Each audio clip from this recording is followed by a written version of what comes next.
Hey everybody, this is Nick Singh, and you are now listening to Autographs.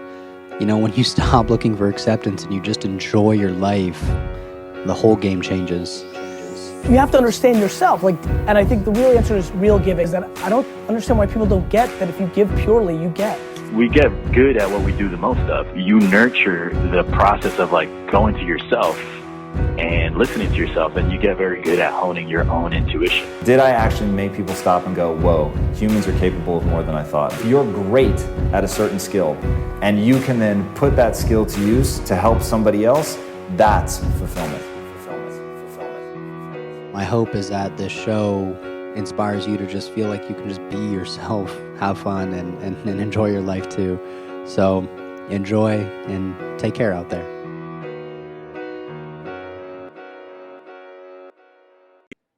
I historically always forget to record. Well, yeah, bro. What's good? Good to see you.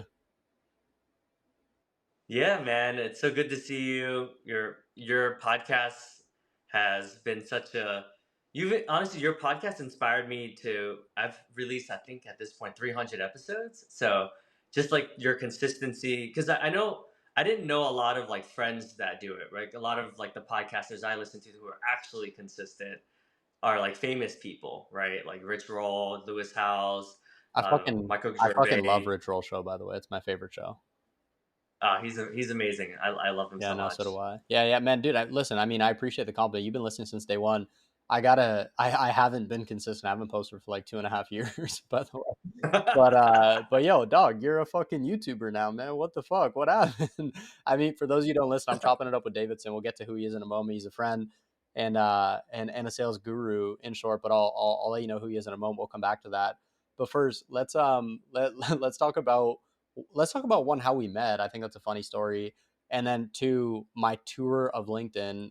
Davidson used to work at LinkedIn, and he gave me this grand tour of the office, and I couldn't have been a worse guest. I was like, I showed up like it was hot as hell in New York City. I was like sweating, wearing a backpack.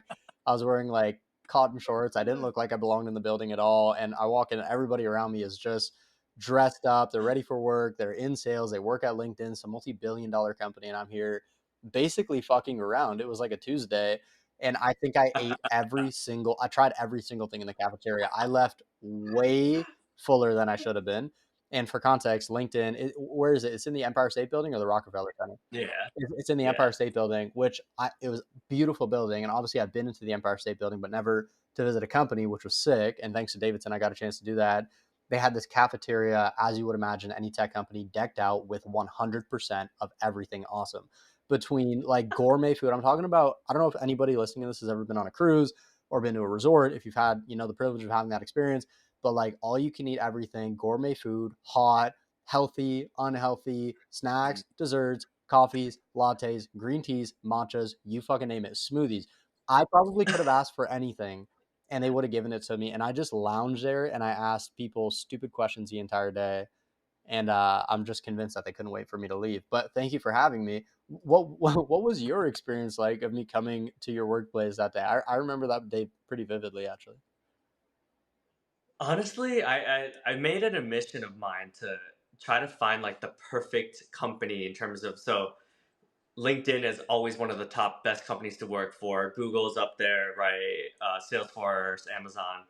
So LinkedIn, I would say, is probably one of the most competitive companies to get into. So it took me 5 years to get in. It was very, very competitive. I got rejected the first 3 times. So when I got in, I was just like, holy crap, this Wait, company is amazing. hold on. Wait, I didn't even know this. It took you 5 years to get a job at LinkedIn. I had no idea. You got rejected three. Yeah. Were they not like, who the hell is a psychopath? Like coming back again? And don't they have a system where they could flag? I mean, first of all, who applies to the same company that many times? Like once you get rejected, isn't it like, all right, this isn't going to work out? What gave you I have so many questions. What gave you the confidence to reapply? And B, did they flag it or was it awkward? Like being like, hey, this is my third time trying to get in. Well, honestly, like I this is so funny how I did this. I reached out to every Asian person that was in sales that worked at Okay, LinkedIn. I was like, "Hey, I'm for those Davidson." of you listening to this and not watching it, Davidson is Asian, so that'll Right. help. So, so one yeah, it was really hard. Hold on, time out. It You was hold on. crazy. You keep on going with that story. You reach out to every agent on LinkedIn who worked there. Keep on going. Okay. Yeah. And I would introduce myself, and I was like, "Hey, I'm Davidson. Like, I aspire to be like you one day. Like, let's chat, right?" So I spoke to this one guy named Garrett Rothos. He was in charge of like the Asian Alliance at LinkedIn. So he was like really active. One of those guys who everyone loves, has like a billion LinkedIn recommendations. Like, clearly a very successful dude. And I stayed in touch with him. And then one day he reached out to me. He was like, "Hey, like, you still want to work at LinkedIn, right?" I was like, "Yeah, dude. Like, let's make it happen." And it was crazy because I was at TriNet, which is the company I'm at now. Like, I came back to TriNet, and I was the man at TriNet, and I was like, "Oh man, like, and I cried actually leaving because I built so many beautiful relationships with so many amazing people at TriNet.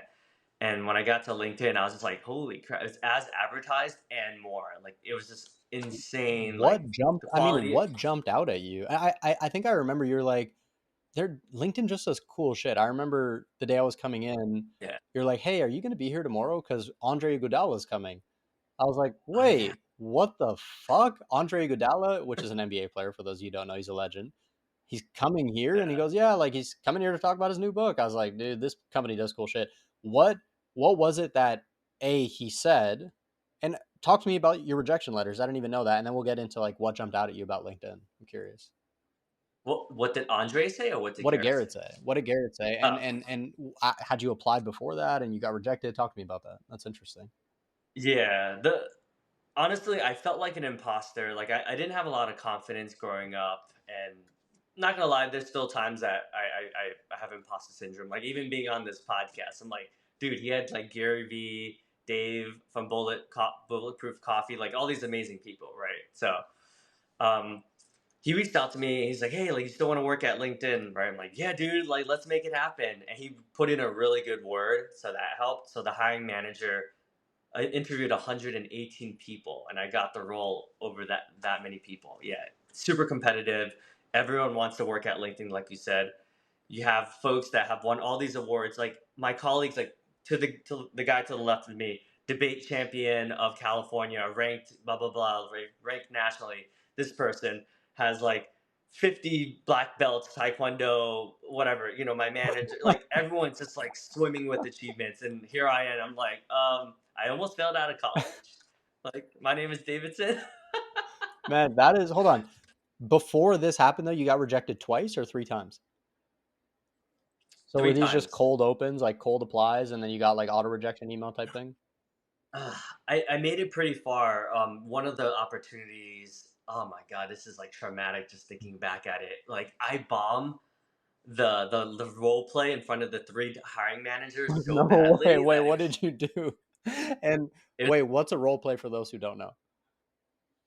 so you're pretending that, so I'm in the role, right? Like, well, I didn't get the role yet, but it's like I'm pretending I'm actually an account executive, which are the people who are selling like LinkedIn products.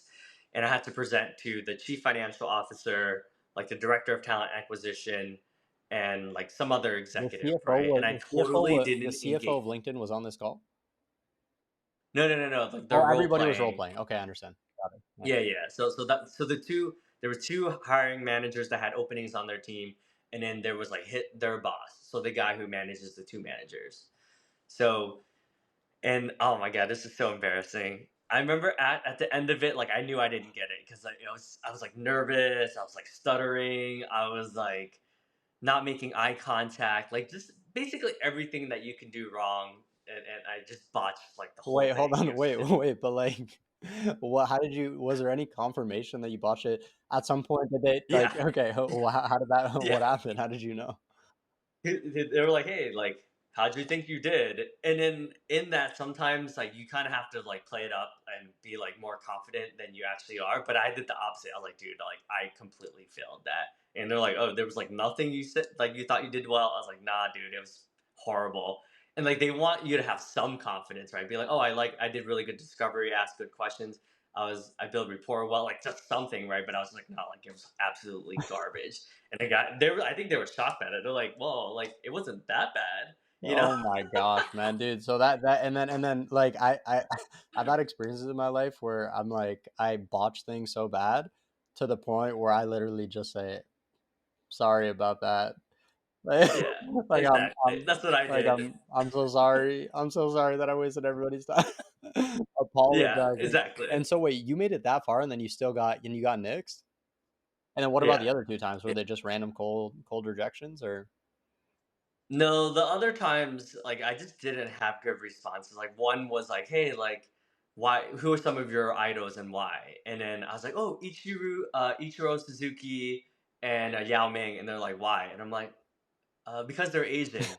And they're like, I think they were waiting for me to like say something more meaningful, and then I just didn't say anything. I just like froze, and I was like, and then they're like waiting for me, and it was like awkward silence for like 25 seconds, and then they're like, Oh, "Okay, oh next wow, question."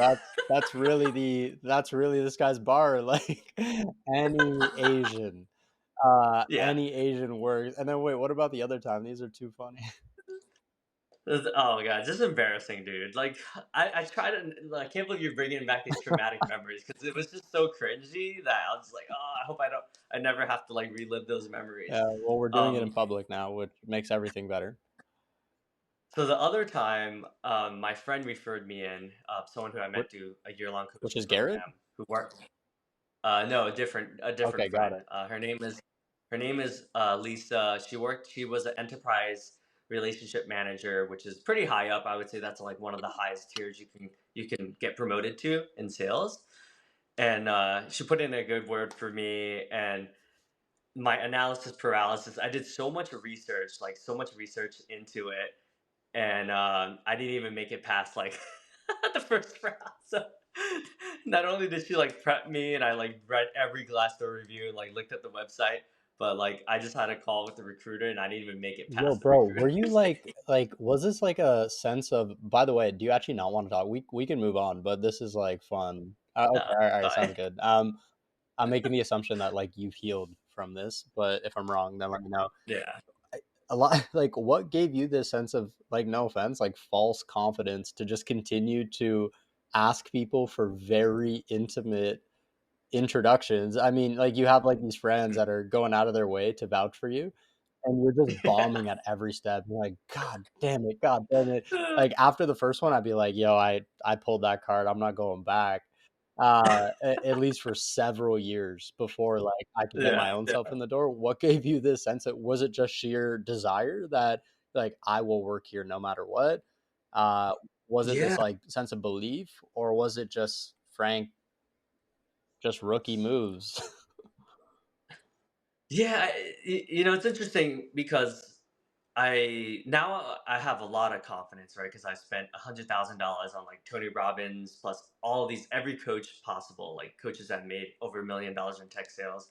So now I see I always shown glimpses of greatness, like I've won Employee of the Month and all this stuff, but I was just so fixated on all of my failures. Like even with this, like I mean, I've gotten over 100 job offers in my lifetime. So don't get me wrong. Like, I can interview now, right? But that's why I'm so passionate about being a coach, about sharing with others and helping people land jobs in tech sales because it was just so painful to do what I did, which was under prepare, over leverage relationships, not role play like what the person who's actually introducing you to the opportunity, like all these rookie mistakes. But deep down inside, like I always knew I wanted to work at LinkedIn because I was just like this poor kid who didn't have any resources, didn't have a father around, and I was like, wait, there's a website where you can like literally reach out to these millionaires and just pick their brain. Like that's amazing. Like this company is the greatest thing ever. So from that moment on, like I would just reach out to other podcasters that were like famous, and they would get back to me, and I was like, "Wait, what?" So from that moment, I was like, "All right, I want to work at LinkedIn. This is the coolest thing ever." What, dude, that's a really beautiful way to take it. And I mean, you and I were talking before this call started about the level of people that really do want to break into sales. And I didn't realize that you Yeah, spent over six figures on Tony. I mean, this is a good and personal development. This is a really good segue. And also, for those of you who don't know, let me do a semi-formal introduction. Davidson is a friend first, but he's also a sales rock star. Davidson has worked at LinkedIn, I think in SMB or mid-market, and then he moved on to another company in sales mid-market, and then enterprise, which is what he does now at TriNet. he has sold just about everything in tech sales. I don't know the actual numbers, but beyond being an individual that, like he's mentioned, has had over 100 job offers over the course of his life, he is prolific in sales because I'm convinced that he has mastered the ability to not sell, but to help. And I'm sure you could hear it in his tonality and his voice. And that's the real thing that shines through that I believe has allowed him to effectively write his own ticket to any organization within sales that's hiring or wants to hire or wants a rock star like Davidson. And on top of that, his experience is matched with, as he pointed to here, $100,000, which I just found out invested into self help, which is frankly egregious and probably more than anybody listening to this needs to spend. But, and by the way, there's no judgment on it, Davidson. It's just saying, whoa, that's a lot of money spent into self help. And I love the fact that you've done that. And I'm not advocating to not do that or to do that. I'm just saying that there's many different ways in. And the reason I flag this in general is because Davidson has decided not only to, invest in his career to become somebody of success and achievement, but to really pursue a path that feels fulfilling and meaningful to him.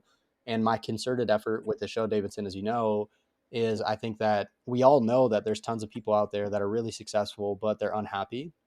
And um, I think even with knowing this, we still continue to run into the same error and we still take a lot of advice from these people.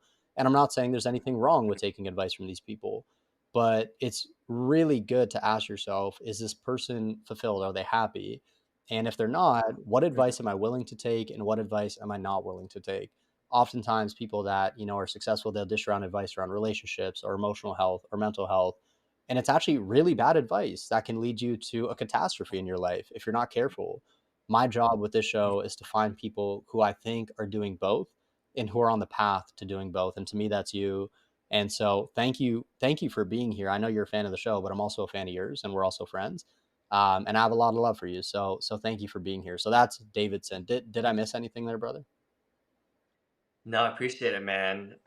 Thank you for being a part of like the creation of like the men's group and your advice, like just your wisdom, like not only from the podcast, but like every one of our interactions. Like you made a difference with many of the dudes in my men's group. So I got it's just the men's beautiful. group I got kicked out of. So can I tell the story? Sure. So during COVID, Davidson decides to start a men's group. He calls it the fellas. He said, Nick, do you want to be a part of it? I'm picking, 12 people. Want to be in it? I said, great. Sounds like a good idea. Sounds like a good way to connect over COVID. I didn't know any of these guys except for Davidson. And so we meet, and effectively the idea was you meet, was it once a week or once a month? Once a Right, it was month. once a month. So the commitment was low. I could not maintain this commitment. And so I was missing meeting after meeting, and I would show up or I'd show up later, I'd leave early. And then Davidson was all super kind. He's just like, hey man, like can you still make this work? And I was like, yeah, I can make it work. I'll be in the next one. And then I missed the next one. We'd had like 8 of those conversations. I said, dude, look, just kick me out. Like, I'm not quitting. So just kick me out. And then he goes, well, I asked the guys and no one wants you to leave. And I was just like, well, what do you want to do? And he goes, I have an idea. And he called me back a few days later after he cleared it with the guys. And it was, you're an honorary member. And I said, what does that mean? And and basically you said, you can basically show up or not whenever you want into perpetuity. And you still get all the access all the other guys have. And I was like, dude, this is a lot. Are you sure? And he goes, yeah. And so I still hold the honorary member role. I still haven't been to a fellas meetup in about a year or two. I hope that you guys are still well. It's cool to know it's still going. But I Yeah. got kicked out and then promoted. Um, and so that's my journey. I definitely haven't sold anything in tech sales, but I got promoted in the fellows, which I think deserves some acknowledgement. But yeah, that's the fellows for you. No, man, you've contributed a lot. We still talk about you, like, and yeah, it's still going on. We have some new members, like, yeah, the fellas is still. It's crazy to think it's been 3.5 years Yeah, that's since the you've fellas. done a great thing. But anyways, man, I do appreciate the kind words. I do want to get into you're a fucking YouTuber now. You have almost 1 million subscribers. This happened damn near overnight, but not really because you've been posting for a really, really long time. The video that really Yeah. took seemed to be this like review that you did of Tony Robbins and Landmark and kind of comparing and contrasting. I think Mhm. you hit a real thread there. Um, uh, let's discuss that. I mean, like you've done all of this personal development. I think, one of the fun takeaways from this episode for people could be, um, Why go and engage in self help? Is it worth it? What are some of the real pitfalls of this industry? Mm, And what are some of the mm, real principles that make it worthwhile?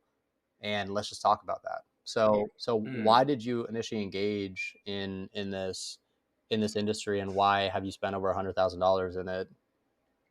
mm. Yeah, I love what you said, pitfalls, right? Because I do think there's not, people aren't talking about the pitfalls as much as they're talking about the benefits. So I do think it's responsible to highlight both aspects.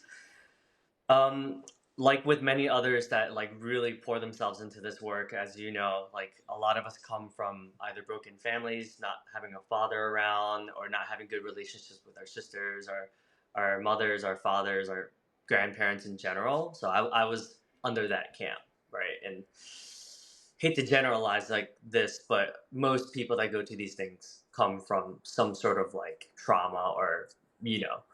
So I was depressed. I was like just not happy with myself. I was like gaining weight, and like drinking a lot, like experimenting with like a lot of like psychedelics and drugs, and just like being really hard on myself, you know. And I stumbled upon this world because someone was like, "Hey, like I'm doing free sample coaching sessions." I was like, "What's a life coaching session?" So I did it, and then I got hooked because I was like, "Oh, I feel good." Like, yeah, like I feel like he helped me see that I'm not a horrible, shitty human being. And I was like, "Huh." So I went from like horrible, shitty human being to like an okay, somewhat decent human being to being like, oh, like I'm actually like a pretty cool dude to like, yo, I'm the shit, like whatever I dream of and I can create. So it's just crazy how like there's different stages and each program just helped me get like 1% more This is a confident. big question, but and I happen to have an answer to this myself. What would you say is your biggest breakthrough after doing this all? And talk to me about that, and then I'm happy to share mine too. I think I'm not my accomplishments. Like I'm lovable despite my accomplishments would be the biggest What made breakthrough. you believe in that? You know, I mean, I think being let go was like a huge, like, reality awakening because so much of my identity was tied towards like winning the awards, like getting Employee of the Month, like all this stuff, all the accolades that come with like, the addiction of working for these like tech companies where you're like on stage, there's like thousands of people cheering you on, and it's like very addicting, you know. And when I got let go, like I still have You're friends. talking about Fortune, is that right? Yeah, yeah, Yeah, yeah. Do yeah, you want to give fortunate. like a 30-second anecdote on what happened, or no? Yeah, long story short, I took a chance to become like a strategic account director because I was SMB, which is for people who aren't as familiar with this, like SMB is like kind of like you're starting off. Well, all right. SDR is like it's like their training ground, like boot camp, and then SMB you're working with smaller companies, and then mid market you're working with like larger, so more complex and more strategic deals. Enterprises you're working with like where you can make like really good money, like if you're good you're making like 200, 300K on average, and then strategic accounts is like where you're selling multi-million-dollar accounts. So those are the people that can potentially make like 500 to a million a And you've year. done, and So these are effectively, for anybody listening, these are titles in the world of being in tech sales and being in software sales, or yeah, just really any kind of modern big organization that does sales. Is that right? Beautiful. And so you've done exactly. all of them, if So, I'm not mistaken. And so here you are. This was correct. your chance to do the highest of the highest, quote unquote, which is strategic what? Yeah, yeah, strategic Strategic accounts, accounts, which right? is So selling to you're doing this at Fortune, and Fortune, we literally mean Fortune magazine for anybody listening. So tell people yes. what happened. So I took a chance with this opportunity, and I left like a pretty reputable company, like a publicly traded company in Udemy, and I was just also finding myself right because I would just be like every time I made more money, like 20, $30,000 every year for the past 6 years more, I thought I would be happier, but I actually found myself being like more depressed. And I was like, huh, like what's going on here? And then like I think the breaking point where I just felt like a worthless piece of crap was when I got let go from Fortune. And some of it was just macroeconomics wise, right? Like we just weren't profitable, like this specific division within Fortune, right? And I realized like, and I had so much free time because I was always like chasing the next high, chasing the next award, or chasing the next promotion at all these different companies. And I just felt like really sad. And and then I had a lot of conversations with people, and even just I was crying, which is like most people don't do this, but I was crying in front of my 17,000 followers on LinkedIn, and I had like hundreds of people reach out to me, and I was like, oh my god, like I didn't expect so many um, people to reach out to me, and everyone was super kind. They're like, Davidson, like you've helped me with XYZ, like keep your head up, and I was just like overwhelmed with like the amount of like positivity, and that really helped me see like, oh, like I was so attached to this like career and making money and like moving up the corporate ladder that I like neglected like my marriage, quite honestly, and like my family, and like even a lot of my friends that weren't as ambitious as I was, right? I was just like, on to the next one. So that rude awakening, like those few months like really helped me like find myself, and just helped me like love myself more, as I was like literally not making any money, and I was just like hanging out and like just burning money Yeah, essentially. dude. I mean, that's first of all, thank you for sharing that. And I think for anybody listening, my experience with the relationship that Davidson is highlighting is really, it's like a self-loving relationship, you know? And so would you agree? Is that right? And so, and Yeah. so, you don't like, I love the fact that the fortune thing really helped enforce it. But if you're listening to this and you don't have empirical evidence in your life that feels physical, you have Mhm. evidence in your soul and you have evidence in your heart. And in the same way, if you've had the experience of being able to be in love, and I'm not talking about necessarily intimately, you can love your mom, your sister, a friend. How do you know you love them? You just Mm. know, in the same way that you could know that you're worthy, and in the same way you can know that you're loved and that you're worth something. And if you nurture that loving, and if you nurture that knowing within yourself, excuse me, you'll have a closer relationship to it. Just the challenge is that most people have like a dirt road to loving themselves, and they have a highway to hating themselves. And Hmm. the empirical evidence outside has really little to do with it. I've met people who have done tremendously well financially, which is like for some reason the marker in society as to how we view, the good life. And it's not true. And a lot of these people are actually really stressed, and they're really pissed, and they're really Mhm. quick to anger. I've also met people who, Hmm. just get by, and they're fucking happy all the time. And I've also met people who are super wealthy financially who are really fulfilled and just solid. And also people who are, lower on the economic status pole, and they're fucking pissed. And so there isn't a right way to live, but I can tell you that the amount of money and achievements that you make is generally really little to do with it. But that's interesting. So Hmm. your biggest takeaway throughout all these years, $100,000 later, is that you're worth more than your accomplishments. That's beautiful. I would say mine was I went to a Tony Robbins event, and it was 2016, 2017, and it was in Dallas, which is funny because he's doing a event in Dallas right now. I was gonna go, but I Mhm. decided not to. I was gonna go volunteer. Hmm. And I remember coming into that event. I grew up playing basketball. I grew up, listening to hip hop, like whatever mentality that gives you. I had it. And I walk in, and they're playing pop music and all this crap. I was like, yo, these motherfuckers don't know music, and people jumping up and down. I was like, yo, what the fuck, yo? Somebody put it on some 2 Chains, or and like these guys were playing like top 40s, and you eventually get into it, and you start hugging everybody. And I'll never forget. It might have been day 2 or day 3. This lady stands up, and if you've never been to a Tony event, he does these things called interventions, which he'll pull somebody from the audience up. Have you ever seen an intervention, Davidson? Yeah, he does the Oh best my god, interventions when you're like, holy they're crap, dude. crazy. And so he pulls this lady up, and I'll describe her for anybody listening. And she's this older lady. She happened to be white, and she starts telling Tony about her story and what she's struggling with. And it turns out that her husband was some exec at a really big company. Everybody in the audience knew who it was. If you're listening to it, you knew Mm. who it was. And she had done really well. You could just tell. She's sitting in the front row. And at this point, her problem felt so, I don't even remember what it was. It just felt so unrelatable. I was like, here's this, older white lady who had done tremendously well for herself. And she's talking about like some weird problem that I don't have.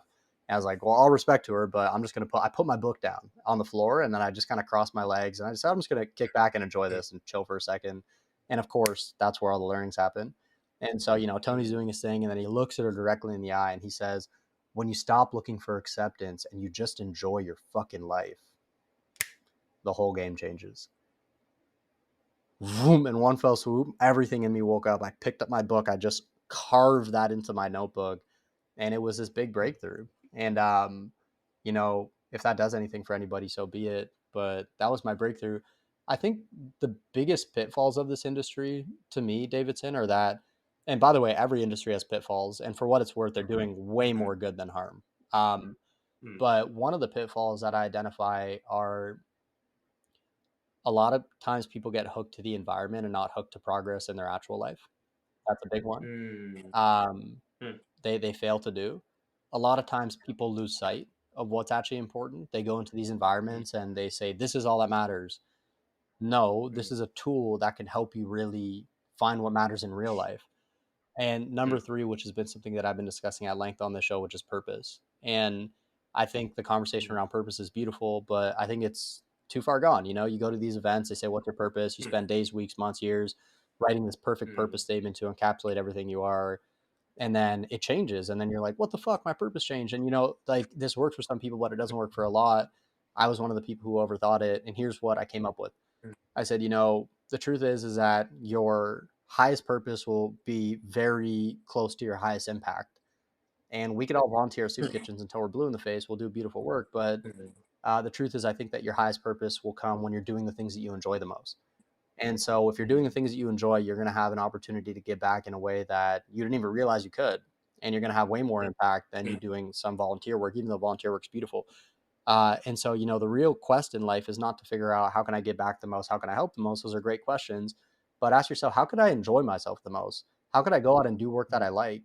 And if you make that your North Star, impact's going to be a natural consequence. And so these days, my mm, answer to what's your purpose, if somebody say, yo, why do you do the show? What's the purpose behind it? I like it.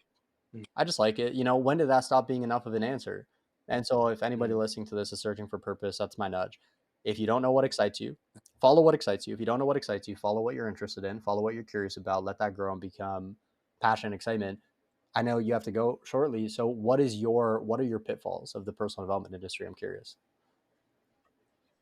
Yeah, I think too many people are in it, like people who are really deep in it are so busy like converting other people to this world that they don't sit down and actually apply it in reality, like in their actual lives, right? Whether it's like creating their own business or just having time to take a break, right? I think if we're too busy chasing and I see this in the Tony community as well, if you're too busy chasing the next high, like the next award, the next New York Times bestseller, before you know it, you haven't seen your mother and father in a year, like you haven't made time to have dinner with your wife, like, and then that's where I was headed, right? I was like, wow, like I keep doing all these great things at work, but I haven't even seen my mom in 2 months, right? It's like, I don't know. So I think balance, I think being able to like have awareness around that is important. Dude, I totally agree. I know you got to run, so I want to do some rapid fire with you before we take off. So the first one is it's a big question, but try to answer it in a quick way. It's on the show. I have a segment that I stole from Diary of a CEO shamelessly, and it's question for the next guest. So my previous guest asked me to ask you this without knowing you who you are. What's the biggest mistake you've made, and what did you learn from it? Oof. I think the biggest mistake was not prioritizing our marriage as the number one thing. Well, the number two thing I would say first, like prioritize my health. Mm-hmm. Right, is number one. Um, because ever since I started really focusing on our marriage and working on and watering it like a plant, like everything else is exponentially better. That's a really good answer. Um, you've spent a lot of time around people selling. What have you learned about other people in this life? Trustworthy, kind, mean, not mean. I think everyone is dealing with something, so if they don't get back to you, like don't take it personally. It could just be like, I've had moments where like there's this one client of mine who her husband like passed away, and it's like but we just assume like, oh, like, oh man, like this is, we just make all these assumptions, and it's just like once we realize that there's like another human being at the end of the phone call or the Zoom call, we can be a bit more patient. That's a really good answer. If you could turn on any song right now, what would it be? I like. I've been listening to Jungkook's Seven a lot. Jim. I just like All the right, vibes. yo, send me that one. I haven't heard it. In a word, what Yeah. does the world need more of right now? Oh, it's a compassion. Okay. In a word, what do you believe people want most in life? Connection. All right. In a word, what are you thankful for? The fellows. Hey, my honorary group. I love it. Cool, man. Well, let's get you up and out. Real quick, what's next for you, and where can folks find you? Yeah, yeah. If you Google Davidson Hang, I'm across all the socials, right? Like said, 700K on YouTube, 14 point something K on Instagram. Like I'm everywhere. 17K on LinkedIn. So literally, you search my name, it's gonna be hard to miss Bro, dude, I have the me. opposite problem, dude. Every time you search Nick Singh, there's this guy who has 114,000 followers on LinkedIn, and he kind of looks Uh-huh. like me. And he teaches people how to ace data science interviews. And everybody's like, "Yo, dog, I get hit ups all the time. Yo, teach me how to do it."